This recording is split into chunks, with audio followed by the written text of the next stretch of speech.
આ વિડીયોમાં આપણે સ્વાધ્યાયના આ 3 ક્વેશ્ચનને સોલ્વ કરવાના છીએ. વોટ્સએપમાં અમુક મિત્રોએ પૂછેલું છે કે આ ક્વેશ્ચનને સોલ્વ કરાવો, તો આપણે એને આ વિડીયોની અંદર સામેલ કરીએ છીએ. ક્વેશ્ચન નંબર 12.8, 12.10 અને 12.19. તો સૌથી પહેલા સ્વાધ્યાયનો પ્રશ્ન 12.8.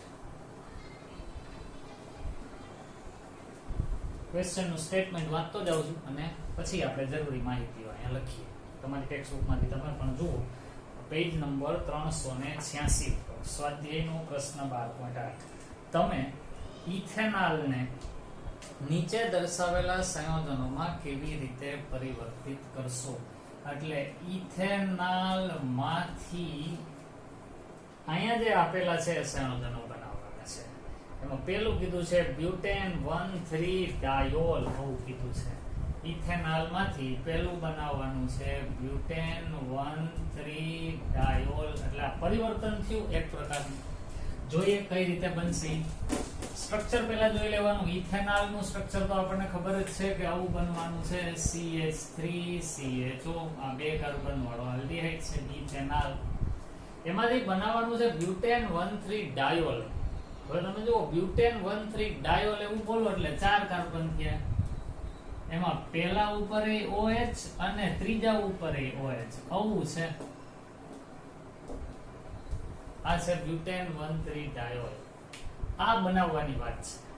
પહેલી વાત એ નોટ કરો કે આપણા પ્રક્રિયકમાં 2 જ કાર્બન છે, પણ જે નિપજ આપણને બનાવવાની કીધી છે એમાં 4 કાર્બન છે. એટલે કાર્બનની સંખ્યા અહીંયા ડબલ કરવાની છે. અને બીજું કે અહીંયા આલ્ડીહાઇડ છે એને બદલે અહીંયા આલ્કોહોલ બને છે.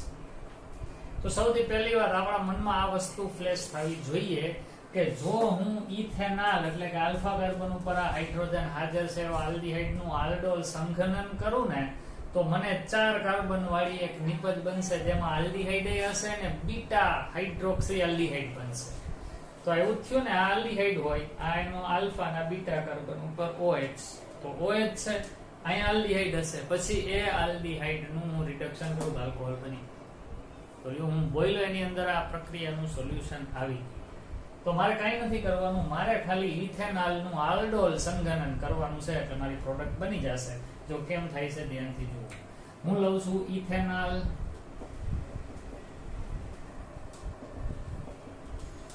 એવા 2 લેવાના. અહીંયા લેવાનું મંદ NaOH. આલ્ડોલ સંઘનનમાં તમે સારી રીતે જાણો છો કે એક ના આલ્ફા કાર્બન પરથી હાઇડ્રોજન દૂર કર્યા પછી એને બીજાના કાર્બોનિલ કાર્બન સાથે જોડી દેવાનું, કારણ કે આવું કરવાનું છે. તો નિપજ જે બને એ અવયવ છે. આ CH3 એમને અહીંયા CH, આ O ને હું અહીં ઉપર લખી લઉં, એના ભેગો ઓલો છૂટો પડેલો H જોડ્યો, અહીંયા લખશું CH2 અને અહીંયા C ડબલ બોન્ડ OH. ચાલો અહીંથી પહેલા બીજા અને ત્રીજા ઉપર તો OH આવી ગયો જેમ આમાં દેખાય છે. પણ મારે આ નથી જોતું, મારે તો અહીંયા આલ્કોહોલ હોય એવું જોઈએ છે. તો ભાઈ આ આલ્ડીહાઇડ છે એનું મારે આલ્કોહોલમાં રૂપાંતર કરવું હોય તો રિડક્શન કરવાનું. આનું હું રિડક્શન કરું છું, આલ્ડીહાઇડ નું રિડક્શન LiLH4 રિડક્શન કરવામાં આવે એનું, તો અહીંયા હાઇડ્રોજન આવીને જોડાઈ જશે, આ એમને એમ રહેશે. એટલે CH3 CHOH CH2 CH2OH.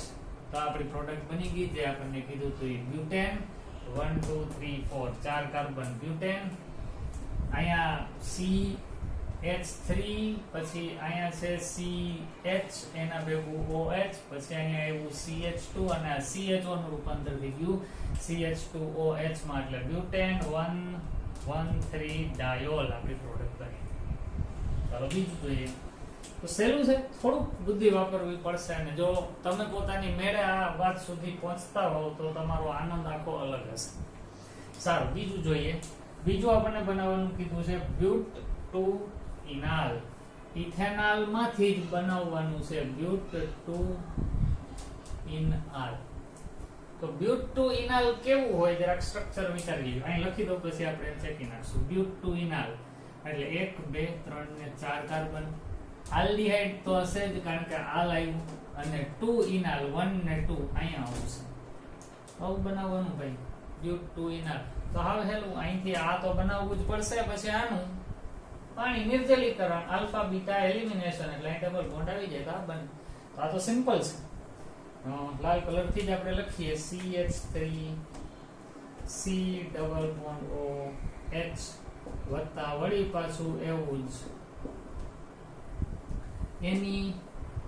NaOH ની સાથે પ્રક્રિયા કરવામાં આવે તો આલ્ડોલ સંઘનન થાય એટલે CH3 CH અહીંયા OH અહીંયા CH2 અને આ CHO આ મધ્યસ્થી નિપજ બને.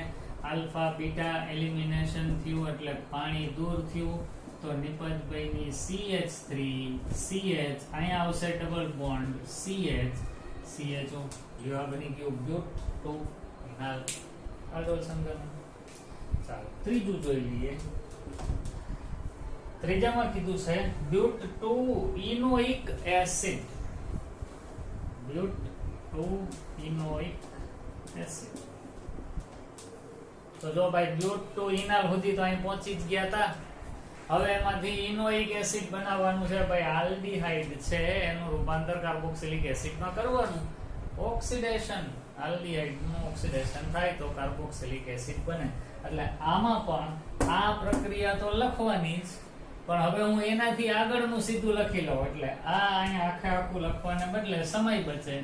જો હું આનું ઓક્સિડેશન કરું સીધું જ ઓક્સિડેશન KMnO4 KOH થી CHO નું રૂપાંતર COH માં થઈ જાય એટલે CH3 CH double bond CH COH.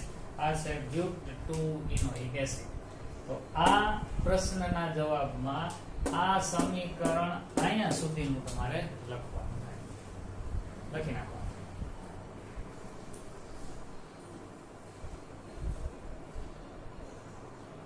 ચાલો જવા દઈએ છીએ આને. હવે 12.9 જે ક્વેશ્ચન છે ને બાળકો એ પણ આલ્ડોલ સંઘનનનો જ છે અને મારા ખ્યાલથી એ તો તમે આરામથી સોલ્વ કરી શકશો. છતાં પણ જો ન આવડે તો તમે WhatsAppમાં કહી શકો છો, તો એના ઉપર પણ આપણે વિડીયો બનાવી લઈશું. પણ મને ખાતરી છે કે 12.9 તમે સરળતાથી કરી જ શકશો. તો પ્રશ્ન 12.10 ચાલો જોઈએ. એક કાર્બનિક સંયોજનનું સૂત્ર C9H10O છે. C9H10O. ચાલો સૂત્ર જોઈને પહેલા આપણે કેટલી વસ્તુઓના અંદાજ લગાવી શકીએ છીએ ધ્યાનમાં લ્યો. C9H10O એનો અર્થ એવો કે જેટલા કાર્બન હાઇડ્રોજન એનાથી એક જ વધુ છે. તો આ બહુ જ અસંતૃપ્ત કોઈ રિંગ હશે, બેન્ઝીન રિંગની શક્યતા જાજી છે. શું કામ તો કે ભાઈ CnH2n+2O એવું કંઈક હોત ને તો આપણે એને એલિફેટિક આલ્ડીહાઇડ કે કીટોન કહેત. કદાચ CnH2nO હોત તો એકાદા ડબલ બોન્ડ વચ્ચે હોત.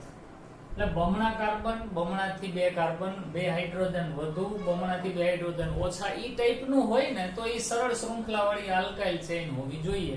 પણ અહીંયા તો કાર્બન થી એક જ હાઇડ્રોજન વધુ છે એટલે આ બેન્ઝીન રિંગ વાળું જ સંયોજન છે. આ નક્કી સૂત્ર જોઈને મેં આટલું કીધું. આગળ વધીએ. 2,4-DNP વ્યુત્પન્ન બનાવે છે. નક્કી થઈ ગયું કે આ ભાઈ ઈ આલ્ડીહાઇડ અથવા કીટોન બે માંથી એક તો છે. ભાઈ પાઠ જ એનું ભણીએ છીએ તો એ જ હશે. આગળ વધીએ. ટોલેન્સ પ્રક્રિયકનું રિડક્શન કરે છે. ટોલેન્સ પ્રક્રિયકનું રિડક્શન કરે છે તો આનો અર્થ એવો કે આલ્ડીહાઇડ જ છે, કીટોન નથી. કારણ કે કીટોન ટોલેન્સ પ્રક્રિયક સાથે પ્રક્રિયા આપતા નથી. અને કેનિઝારો પ્રક્રિયા કરે છે તો એવો આલ્ડીહાઇડ હોવો જોઈએ કે તેના આલ્ફા કાર્બન ઉપર હાઇડ્રોજન ન હોય. થોડીક વાર માટે વિચારો કે આ જો આવું હોત તો આ બેન્ઝાલ્ડીહાઇડ થયું. આલ્ડીહાઇડ છે, ટોલેન્સ કસોટી આપશે, પણ આ કેનિઝારો પ્રક્રિયા આપી શકે કારણ કે આના આલ્ફા કાર્બન ઉપર હાઇડ્રોજન નથી. પણ તમે ખાલી આટલું જુઓ ને તો આમાં કાર્બન 6 ને 1 7 જ થયા. અહીં તો કેટલા કાર્બન કીધા છે? 9. તો આ આટલું તો નહીં હોય, આમાં હજી 2 કાર્બન ઘટે છે. એ 2 કાર્બન ને કેમ ગોઠવવા વિચાર કરવો પડશે. આગળ વાંચીએ. તો કેનિઝારો પ્રક્રિયા કરે છે ને ઉગ્ર ઓક્સિડેશન દ્વારા તે 1,2-બેન્ઝીન ડાઇકાર્બોક્સિલિક એસિડ આપે છે. એટલે આ જે કઈ સંયોજન હશે હજી આજ છે એ ખાતરી નથી, પણ એ જે કઈ સંયોજન છે એનું તમે ઓક્સિડેશન કરો એટલે 1,2 ડાયકાર્બોક્સિલિક એસિડ આપે. બેન્ઝીન 1,2 ડાયકાર્બોક્સિલિક એસિડ આવું એટલે અહીં COH બની જાય, અહીં COH બની જાય. આવું થતું હોય તો એક વાત તો ખાતરી કે આ તો આલ્ડીહાઇડ છે જ. તો પછી અહીંયા કા મિથાઇલ, ઇથાઇલ, પ્રોપાઇલ, બ્યુટાઇલ એવો કોઈ પણ આલ્કાઇલ સમૂહ હોય તો ઓક્સિડેશન થી કાર્બોક્સિલિક એસિડ બનાવે. તો જુઓ તો 6 અને 7 કાર્બન થયા, આપણે ટોટલ 9 કાર્બન ની જરૂર છે. વિચાર કરો કે અહીંયા બીજા 2 કાર્બન આમ જોડી દો ઇથાઇલ સમૂહ, તો એમાં આ સૂત્ર બને કે નહીં ચેક કરીએ. 6 1 7 8 અને 9 કાર્બન. હાઇડ્રોજન ગણો 1 2 3 ને 4 હાઇડ્રોજન અહીંયા હશે, આ બે જગ્યાએ નહીં હોય. હવે આ પાંચમો 6 7 8 9 10 10 હાઇડ્રોજન ને એક ઓક્સિજન થઈ ગયું. તો સૂત્ર આ હોવું જોઈએ કયું? 2 ઇથાઇલ બેન્ઝાલ્ડીહાઇડ. આ 2 ઇથાઇલ બેન્ઝાલ્ડીહાઇડ હોય ને ભાઈ, એની 2,4-DNP બનાવવાની પ્રક્રિયા, આની સાથે પ્રક્રિયા થાય તો નક્કી આપણને ખબર જ છે અહીંથી O અહીંથી H એટલે H2O જાય એટલે આપણી પ્રોડક્ટ આવી બને. આ એમને એને કોઈ અસર નહીં થાય. અહીંયા CH double bond N NH આવું આ 2,4-DNP વાળી નીપજ. અને આનું ઉગ્ર ઓક્સિડેશન કરવામાં આવે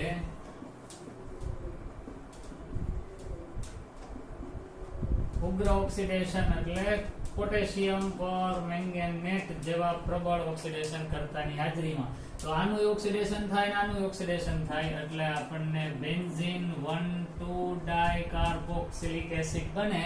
આ બે આ કાર્બન છે એ CO2 બનાવીને દૂર થશે અને 2 મોલ પાણીના અણુ પણ બનશે. તો લ્યો આ આખી પ્રક્રિયા થઈ. ક્વેશ્ચન નંબર 12.10 એનો જવાબ. વર્ણન આવું કરવું પડશે કે આ સંયોજન એ 2,4-DNP સાથે 2,4-DNP નિપજ આપતું હોવાથી એ કાર્બોનિલ સંયોજન હોવું જોઈએ. એક ટોલેન્સ કસોટી આપે છે માટે આલ્ડીહાઇડ હોવું જોઈએ. બીજું એ સંયોજન છે એનું ઉગ્ર ઓક્સિડેશન કરવામાં આવે ત્યારે બેન્ઝીન 1,2 ડાયકાર્બોક્સિલિક એસિડ બનાવે છે. એવું તો જ શક્ય બને કે જો એ આલ્ડીહાઇડ ની સાથે ઓર્થો પોઝિશનમાં ઇથાઇલ ગ્રુપ ધરાવતું હોય અને આ કેનિઝારો પ્રક્રિયા પણ આપે છે એવું કીધું છે એટલે નક્કી આ એવો જ આલ્ડીહાઇડ હોવો જોઈએ કે જેના આલ્ફા કાર્બન ઉપર હાઇડ્રોજન ન હોય. આના સિવાય તમે બીજા કોઈ પણ સ્ટ્રક્ચર વિચારજો કે આમાં ફિટ નહીં બેસે. કોઈને એવો વિચાર આવે કે સર આપણે આવું બનાવીએ તો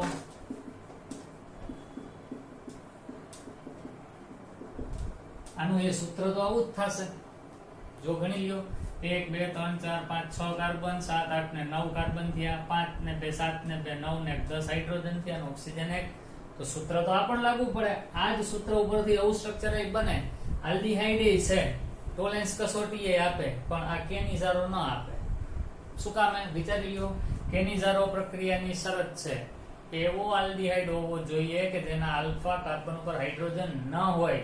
આના તો આલ્ફા કાર્બન ઉપર હાઇડ્રોજન છે 2 એટલે આ કેનિઝારો પ્રક્રિયા ન આપે. એટલે મેં આવું ન ધ્યાનમાં લીધું. કીટોન તો છે જ નહીં, આલ્ડીહાઇડ ની જ શક્યતા વિચારવાની હતી તો આમાં એ પોસિબલ નહીં બને. સારું, એટલે આ જ રીતના આપણે આ સમીકરણ બનાવી શકીએ. વિડિયો પોઝ કરી તે લખી દો. ઓકે, ચાલો એના પછી ક્વેશ્ચન નંબર 12.19.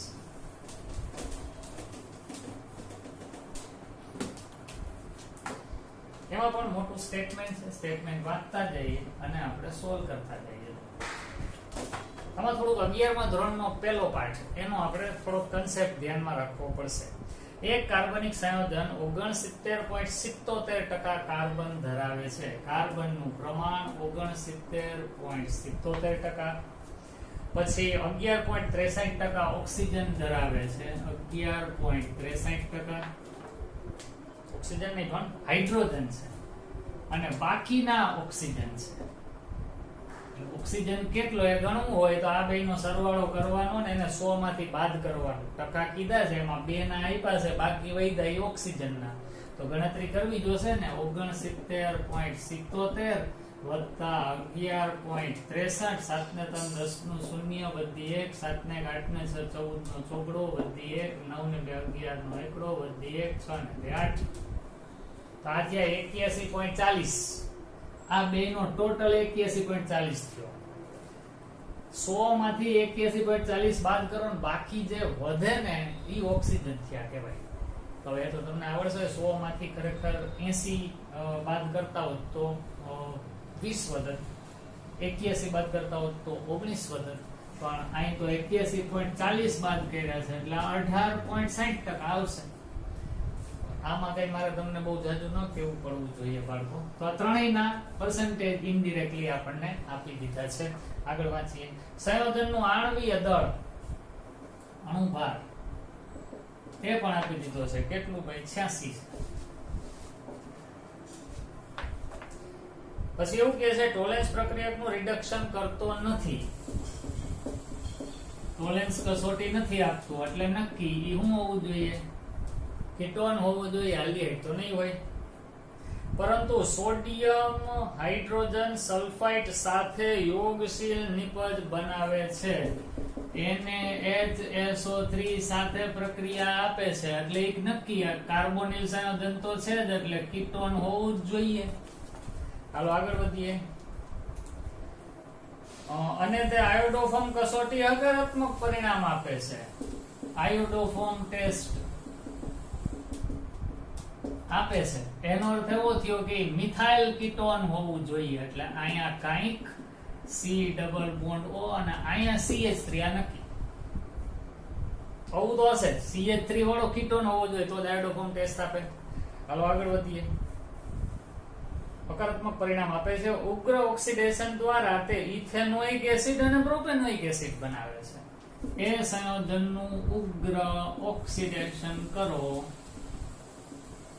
તો એમાંથી શું બને? તો કે એક ઇથેનોઇક એસિડ અને બીજું પ્રોપેનોઇક એસિડ. જો ભાઈ કીટોન નું ઓક્સિડેશન કરો એટલે બે કટકા થાય. પોપોફે એવું કીધું કે એમાં CO સમૂહ ઓછા કાર્બન વાળા ટુકડા ભેગો મોકલવાનો. તો આના ભેગો જો CO જાય ને તો 2 કાર્બન વાળો એસિડ બને ઇથેનોઇક એસિડ. તો પછી આ કાંઈક જે મેં લખ્યું ને 100% 3 કાર્બન નું શૃંખલા હોવી જોઈએ. તો ભાઈ હું આટલું વાંચું ને બાળકો એટલે મને આ પ્રક્રિયક કયો છે ને એ તો ઓટોમેટિક ખબર પડી જ ગઈ. આટલું વાંચતા જ મને ખબર પડી ગઈ કયો ખબર પ્રક્રિયક આ છે. CH3 CH2 CH2 C double bond O CH3. કારણ કે જો હું આનું ઓક્સિડેશન કરું ને એટલે આ બંધ અહીંથી તૂટે. આમાંથી એક કાર્બોક્સિલિક એસિડ બને પ્રોપેનોઇક એસિડ, આમાંથી બીજો કાર્બોક્સિલિક એસિડ બને ઇથેનોઇક એસિડ. જવાબ તો મારો આવી જ ગયો. MCQ માં જો આ ક્વેશ્ચન હોય તો ક્વેશ્ચન નું સ્ટેટમેન્ટ વાંચ્યું ને પહોંચ્યા ને ત્યાં જવાબ આવી ગયો.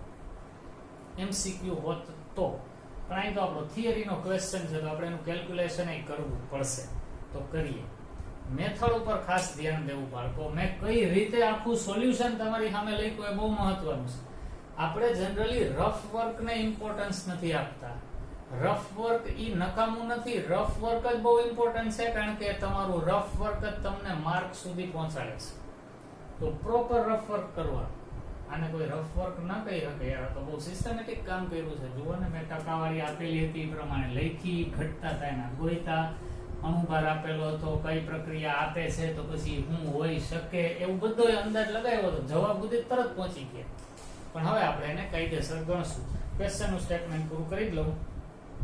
ઇથેનોઇક એસિડ ને પ્રોપેનોઇક એસિડ બનાવે છે તો સંયોજનનું શક્ય બંધારણ લખો. તમે લખી તો દીધું જ આ જ હશે 2 પેન્ટેનોન અથવા પેન્ટેન 2 1. પણ આપણે સાબિત કરવું છે કે આ જ છે. ચેક કરીએ. જુઓ આનું સૂત્ર તો તમે બનાવી શકો 1 2 3 4 ને 5 કાર્બન C5, હાઇડ્રોજન ગણો 3 ને 2 5 ને 2 7 ને 3 10 અને O C5H10O. આવું સૂત્ર સંયોજનનું હોવું જોઈએ. હવે એ સૂત્ર એવું છે કે કેમ એ નક્કી કરવા માટે આપણે આ ડેટાનો ઉપયોગ કરી શકીએ. પાઠ પહેલાને આધારે એક સૂત્ર હતું એમાં સંયોજનનું પ્રતિશત પ્રમાણ બરાબર પરમાણુના મોલ એના ગુણ્યા પરમાણુ ભાર ના છેદમાં સંયોજનનો અણુભાર ગુણ્યા 100. કોઈ પણ તત્વનું પ્રતિશત પ્રમાણ બરાબર એના મોલ ગુણ્યા પરમાણુ ભારના છેદમાં અણુભાર ગુણ્યા 100. હવે આપણને બધા તત્વોના પ્રતિશત પ્રમાણ આપેલા છે, સંયોજનનો અણુભાર આપેલો છે, જે તે તત્વના હું પરમાણુ ભાર હોય તો આપણને ખબર જ હોય, તો એ બધી કિંમતો મૂકીએ ને એટલે આપણને એ તત્વના મોલ મળી જાય, અને દરેક તત્વના મોલ કેટલા એ ખબર પડી જાય તો અણુસૂત્ર શું બનશે એ ખ્યાલ આવી જ જશે. ગણવા શરૂ કરીએ. હાલો પહેલા કાર્બનનો મોલ ગોતવા છે આ જ સૂત્રમાં. તો કાર્બનનું પ્રતિશત પ્રમાણ 69.77 રકમમાં આપેલું છે, બરાબર કાર્બનના મોલ એ આપણે ગોતવાના ગુણ્યા કાર્બનનો પરમાણુ ભાર 12 ના છેદમાં સંયોજનનો અણુભાર 86 ગુણ્યા 100. ચાલો આને કરતા બનાવું. કાર્બનના મોલ બરાબર 69.77 ગુણ્યા 86 ના છેદમાં 12 ગુણ્યા 100. હાલો 2 છક 12 અને 2 43 86 43 દુ 86 થાય ને, આવું થાય. હાલો હજી આમાં કઈ ભાગ આવશે, 6 7 42 થઈ ગયો ને, એટલે આ 7 પોઈન્ટ સમથિંગ આવશે. હવે એમસીક્યુ હોત તો હું સમથિંગ કરીને વિચાર કરી લે, જો હું કેમ કરું છું એ જોજો. આ 7 પોઈન્ટ સમથિંગ છે અને આ 69 પોઈન્ટ સમથિંગ એટલે 70 છે. એક મીંડું આની હારે કેન્સલ કરી નાખું તો 7 7 49 49 છેદમાં 10 એટલે 4.9. તો કાર્બનના મોલ 4.9 ભાઈ 4.9 એટલે 5 થાય.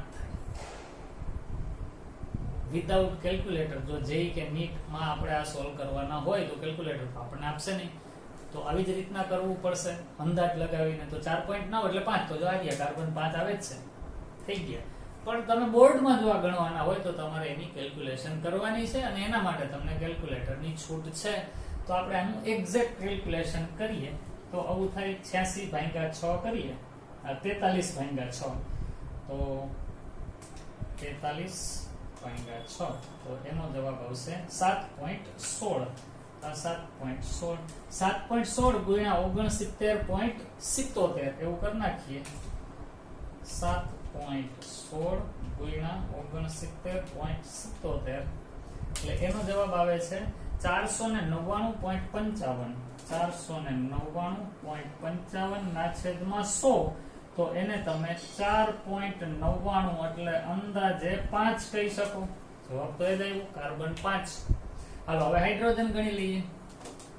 ફરી પાછું આનું આ જ સૂત્ર એનું જ રાખું છું. આ જ સૂત્રમાં હું બધી કિંમતો મૂકીશ. હાઇડ્રોજનનું પ્રતિશત પ્રમાણ આપણને આપેલું છે 11.63 બરાબર હાઇડ્રોજનના મોલ એના ગુણાકારમાં હાઇડ્રોજનનો પરમાણુ ભાર ના છેદમાં સંયોજનનો અણુભાર 86 ગુણ્યા 100. તો હાઇડ્રોજનના મોલ બરાબર 11.63 ગુણ્યા 86 ના છેદમાં 100. ચાલો આનો આપણે સીધો ભાગાકાર જ કરી નાખીએ. 11.86 11.63 ગુણ્યા 86 એટલે એ આવે છે 1000.18 એને ભાગ્યા 100 એટલે 1000.18 ભાગ્યા 100 કરું એટલે 10.0018 એટલે એ અંદાજે 10 થયા. હાઇડ્રોજનના મોલ 10. એવી જ રીતના તમે ઓક્સિજનના મોલ ગોતી શકો. તો વળી પાછું અહીંયા એ જ રીતે ઓક્સિજનનું પ્રતિશત પ્રમાણ 18.60 બરાબર ઓક્સિજનના મોલ ગુણ્યા ઓક્સિજનનો પરમાણુ ભાર 16 ના છેદમાં સંયોજનનો અણુભાર ગુણ્યા 100. તો ઓક્સિજનના મોલ બરાબર 18.60 ગુણ્યા 86 ના છેદમાં 16 ગુણ્યા 100. હાલો કરીએ આનો ભાગાકાર. 18.60 ગુણ્યા 86 એટલે એ થાય છે 1599.6 1599.6 ના છેદમાં 1600 થયા ને, એટલે આમ તો આ 1600 જ કહેવાય ગયો ને. 1600 ભાગ્યા 1600 એટલે એકની નજીકનો જ આવશે. એક્ઝેક્ટ ફિગર કહીએ 1599.6 ભાગ્યા 1600 તો એ આવશે 0.999. that is almost 1. તો લ્યો અહીંયા ત્રણેય તત્વોના મોલ કેટલા કેટલા છે એ ખબર પડી ગઈ, એટલે સૂત્ર ખબર પડી ગઈ ને. કાર્બન 5, હાઇડ્રોજન 10, ઓક્સિજન 1, એટલે C5H10O1 આવવાનું સૂત્ર બનશે.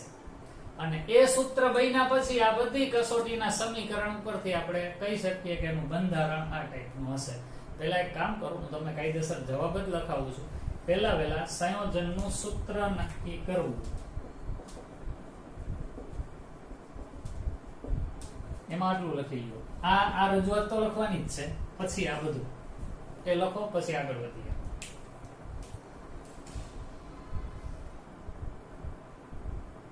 ઓકે, તમે પોઝ કરીને લખી લીધું હશે. આગળ વધીએ. તો સૂત્ર આપણી પાસે નક્કી છે હવે કે આ સંયોજનનું સૂત્ર C5H10O છે. હું લખું છું જવાબમાં સંયોજનનું સૂત્ર C5H10O છે. તે ટોલેન્સ કસોટી આપે છે, કસોટી આપતું નથી, આથી તે કીટોન હોવું જોઈએ. પછી તે NaHSO3 સાથે પ્રક્રિયા આપે છે,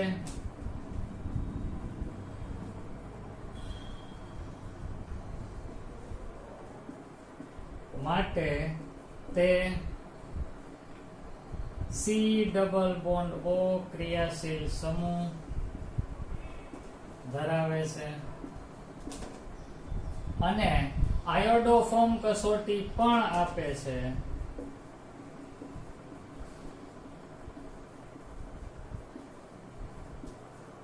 આથી તે મિથાઇલ કીટોન એટલે કે COCH3 ધરાવે છે. તો બે કાર્બન તો આમાં આવી જ ગયા. આના ઉપરથી એમ કહી શકાય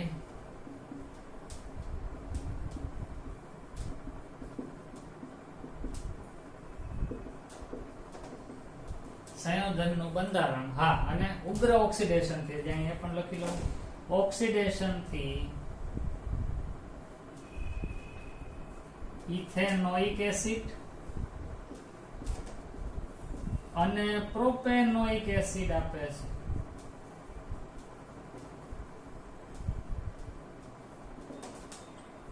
તો આ બાબતોના આધારે સંયોજનનું બંધારણ નીચે મુજબ હોઈ શકે. એક તો આવું તો છે, કારણ કે આયોડોફોર્મ ટેસ્ટ આપે છે, અને ઓક્સિડેશન કરો તો આમાંથી ઇથેનોઇક એસિડ બનશે, અને બીજું પ્રોપેનોઇક એસિડ બનાવવા માટે આવું બંધારણ હોવું જોઈએ. એટલે પેન્ટેન ટુ ઓન એ આપણું સંયોજન છે. અને તમે ધારો તો આ પેન્ટેન ટુ ઓન ની NaHSO3 સાથે પ્રક્રિયા લખી શકો. અહીંયા O ભેગો Na અને અહીંયા SO3H જોડાઈ જાય એવું પણ તમે બનાવી શકો. આનું ઓક્સિડેશન કરીને બે ટુકડા ક્યાં ક્યાં બને એ પણ આપી શકો. આની NaOI સાથે પ્રક્રિયા કરો, આયોડોફોર્મ ટેસ્ટ, એટલે આ વયું જાય ને O Na આવી જોડાઈ જાય એવું સમીકરણ પણ તમે લખી શકો. તો લ્યો, આ થયો બાળકો આ પ્રશ્નનો જવાબ. તો આશા છે કે આ ટાઈપના ક્વેશ્ચન હોય તો હવે તમે એને સોલ્વ કરી શકશો. નવા ટોપિક સાથે નવા વિડીયોમાં પાછા મળશું. ત્યાં સુધી